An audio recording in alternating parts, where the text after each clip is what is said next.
ఓం నమ శివాయ. భద్రకాళి సహిత వీరభద్రస్వామి కళ్యాణం అయితే ప్రతి సంవత్సరం భోగి రోజైతే జరుపుకుంటాము. మేము మా ఊర్లో జాతర కూడా జరుగుతుందండి. 1 ఇయర్‌కి ఒకసారి అయితే భద్రకాళి సహిత వీరభద్రస్వామి జాతర జరుగుతుంది. మేము ఒకరోజు ముందు అయితే మేము హోమం చేసుకున్నామని షార్ట్ వీడియోస్ పెట్టాను కదండీ! షార్ట్ వీడియోలలో ఫస్ట్ ఒక రోజు ముందైతే హోమం అయితే కాలుస్తారండి. గణపతి హోమము, రుద్ర హోమము, రుద్రాభిషేకము, లక్ష బిల్వార్చన అనైతే పూజ అయితే చేస్తారు. ఆ రోజు కొంచెం ముందు దిష్టి గుమ్మాలైతే తీస్తారు. భోగి ముందు రోజు పొద్దున దిష్టి గుమ్మం చేస్తారు. చాలా అన్నం ఇంటింటికైతే బియ్యం అడుక్కొచ్చి, నూనె అవన్నీ అడుక్కొచ్చి అయితే అన్నం వండి పెద్దగా అయితే అన్నం వండి దిష్టి తీస్తారు. స్వామివారికి, అమ్మవారికి, గుడికి దిష్టి తీసి కొబ్బరికాయలు కొట్టేసి అయితే ఆ రోజు మధ్యాహ్నం 10 గంటలకైతే 10, 11 గంటలకైతే హోమం చేస్తారు. రుద్రాభిషేకం చేస్తారు. స్వామివారికి అభిషేకం, లక్ష బిల్వార్చన ఉంటుంది. తర్వాత భోగి రోజైతే స్వామివారి కళ్యాణం ఉంటుంది. భద్రకాళి దేవి ఆవాహన అయితే ఉంటుందండి. ఇలా బియ్యం అయితే సుంకిస్తారు. ఈ సుంకిచ్చేదాన్నైతే దీన్ని రోకలు అంటారు మా సైడు. మీ సైడ్ ఏమంటారు అనేది కామెంట్ చేయండి. ఈ రోకలకైతే అమ్మవారి అయ్యవారికి ఖడ్గం ఉంటుంది. ఆ ఖడ్గంనైతే కట్టారు చూసారా? కట్టి దానికి ఒక పైన నిమ్మకాయ పెట్టారు. ఈ రోకలకైతే వెండిది ఒకటి కడెం అనేది వేస్తారు. వేసి ఇలా బియ్యం పోసి పసుపు కుంకుమ వేసి హారతి ఇచ్చి సుంకిచ్చే పాట అయితే పాడతారండి. వీడియో అయితే నేను కొంచెం వీలైతే వీడియోలో సాంగ్ అయితే అప్లోడ్ చేయడానికి చూస్తాను. బయట సౌండ్ బాగా వస్తుంది. మైక్లో పాడుతుర్రు అయ్యేవాళ్ళు కాబట్టి రీసౌండ్ వస్తుందని సౌండ్ మొత్తం కట్ చేసి నేనైతే వాయిస్ ఓవర్ ఇస్తున్నాను. ఇలా పాట మొత్తం సుంకించే పాట పాడేశాక ఆ బియ్యం అయితే ఆ కుండల పక్కన కుండ ఉంది చూసారా? ఓం భద్రకాళి దేవియే నమః అని పక్కన అయ్యగారు పక్కన కుండ కనిపిస్తుందా? అందులో అయితే ఎత్తుతారండి. బియ్యంలోకి వెళ్ళి అయితే కట్టే అంటే రోకలి తీసేటప్పుడైతే కింద అయితే పెట్టారండి. ఒక క్లాత్ మీద తొందరగా దానికైతే క్లాత్ అయితే చుడతారు. ఆ రోకలికి తీసేసి ఆ బియ్యం అయితే అందులో ఎత్తేసి ఆ క్లాత్ని అయితే కుండ పైన కడతారు.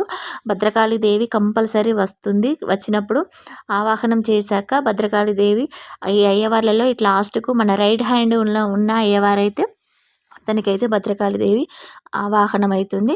తర్వాత ఆ కుండని తీసుకొని అయితే గర్భగుడిలో పెడతారు. నేను ఆ రోజు లైవ్ పెట్టాను. లైవ్లో చూడండి. భోగి రోజు అయితే లైవ్ పెట్టాను. మా ఊర్లో జాతర భద్రకాళి దేవి ఆవాహన అనేది ఎలా జరిగింది. ఆ కుండని తీసుకుపోయి అయ్యవారు అక్కడ టెంపుల్ ఉంటుంది టెంపుల్ లోపల గర్భగుడిలో అయితే పెడతారు. మీకు వీలైతే ఒకసారి అయితే గర్భగుడి కూడా వీరభద్రస్వామి గుడి కూడా వీడియో తీసి అయితే అప్లోడ్ చేస్తానండి. కానీ ప్రతి సంవత్సరము మస్తు చాలా జరుగుతుందండి. చూసారా ఎంతమంది వచ్చారో కళ్యాణానికి, బియ్యం సుంకించడానికి. ఇప్పుడు దేవుడు వస్తాడు కదా, చాలామంది చూస్తారు. అన్నదానం కూడా అవుతుంది ఆ రోజు. సాయంత్రం భద్రకాళి పూజ ఉంటుంది. భద్రకాళి పూజ కూడా భద్రకాళి దేవత అయితే వస్తుంది. అప్పుడు అమ్మవారు వచ్చినట్టుగా ఆడ కూర్చున్నట్టుగా అయితే ప్రతిష్ఠ చేసి పూజలు అయితే చేస్తారు. సాయంత్రం భద్రకాళి పూజ ఉంటుంది. మా ఊరోళ్ళే కాకుండా బయట చుట్టుపక్కల ఊరు వాళ్ళు కూడా వస్తారండి. కొన్ని సంవత్సరాల నుంచి ఈ ఆనవాయితీ అయితే వస్తుంది. ఇదైతే ఇప్పటిదైతే కాదు. వీరభద్రస్వామి కళ్యాణం అందులో వీరభద్రస్వామి, భద్రకాళి సహిత వీరభద్రస్వామి ఉంటాడు. శివలింగం కూడా ఉంటుందండి. గుడి కూడా పురాతనమైనది. చాలా రోజుల నుంచేనండి మహిమగల స్వామి. ఇలా ఆవాహన అయిపోయినాక సాయంత్రం అయితే భద్రకాళి పూజ అయిపోయినాక మళ్ళీ నెక్స్ట్ డే సంక్రాంతి రోజు అయితే అగ్గిగుండాలు ఉంటాయండి. ఈ చుట్టుపక్కల అయితే ఎక్కడ ఉండేయండి అగ్గిగుండాలు తొక్కడం. ఇక్కడైతేనే ఉంటుంది. చాలా మహిమగల స్వామి కాబట్టి చాలామంది తొక్కుతారు అగ్గిగుండాలు.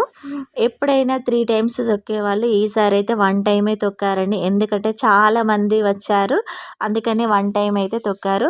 స్వామివారికి అయితే ప్రతి సంవత్సరం ఏటా కొన్ని సంవత్సరానికి ఒకసారి అయితే అభివృద్ధి అయితే జరుగుతుందండి. చాలా మహిమగల స్వామివారి కళ్యాణం అయ్యింది చూసారా?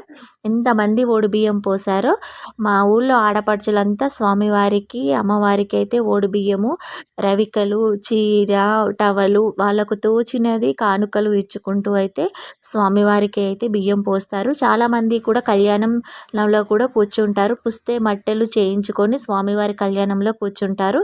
మేము కూడా కూర్చునే వాళ్ళం, కానీ ఇప్పుడైతే కూర్చుంటలేము. ముందు రోజైతే హోమంలో కూర్చున్నాం కదా, కళ్యాణంలో అయితే కూర్చోలేదండి. చాలామంది కూర్చుంటారు.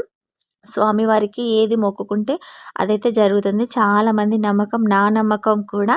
అలా మొక్కుకొని నమ్మకం కొద్దీ అయితే కొందరైతే కానుకలు ఇస్తారు. కొందరు కళ్యాణం మీద కూర్చుంటారు. కొందరైతే స్వామివారికి పుస్తెలు, మట్టెలు అనేటివి ఇలా అయితే చేయిస్తారు. అభిషేకాలు చేయిస్తారు. గుడి కూడా ఎప్పుడో పురాతనమైన గుడినైతే ప్రతి సంవత్సరం అభివృద్ధి చేస్తారు. స్వామివారు వాళ్ళ కోరికలు నెరవేర్చిన కొద్దీ అయితే స్వామివారికైతే అభివృద్ధి చేస్తారు. మా ఊర్లో 2 పురాతనమైన గుళ్ళున్నాయండి. ఒకటి వీరభద్రస్వామి గుడి, ఒకటి శివాలయం. శివాలయం గుడి ఏమో అది బ్రహ్మసూత్రం గల శివాలయము. మీకు ముందుకు అయితే వీడియో అప్లోడ్ చేశాను కదా! ఆ పాత పురాతనమైనది కొన్ని వందల సంవత్సరాల కింద ఉన్న శివాలయము. ఈ వీరభద్రస్వామి గుడి కూడా కొన్ని వందల సంవత్సరం కింద ఉన్నదండి. ఈ అయ్యవార్లైతే ఒక 6, 7 అయితే ప్రతి సంవత్సరం వస్తారు. వచ్చి స్వామివారికైతే కళ్యాణం చేస్తారు. మధ్యలో కూడా పూజలు జరుగుతాయండి. చూసారా ఈ టవల్ పైనైతే పెడతారండి. సుంకిచ్చినంక రోకలనైతే కింద పెట్టరు. అదే టవల్ పట్టుకుంటారు. టవల్‌లో అయితే ఆ రోకలనైతే పట్టుకుంటారండి. లైవ్ పెట్టాను చూడండి. మన ఛానల్‌లో లైవ్ అయితే ఉంటుంది భోగి రోజు. నైట్ భద్రకాళి పూజది కూడా లైవ్ పెట్టాను చూడండి. వీడియో నచ్చితే చిన్న లైక్ చేయండి. ప్లీజ్ లైక్ చేయట్లేదు, లైక్ చేయండి. మన ఛానల్‌ని అయితే సబ్స్క్రైబ్ చేసుకోండి. వీడియో నచ్చితే మన ఛానల్‌ని అయితే సబ్స్క్రైబ్ చేసుకోండి, లైక్ చేయండి.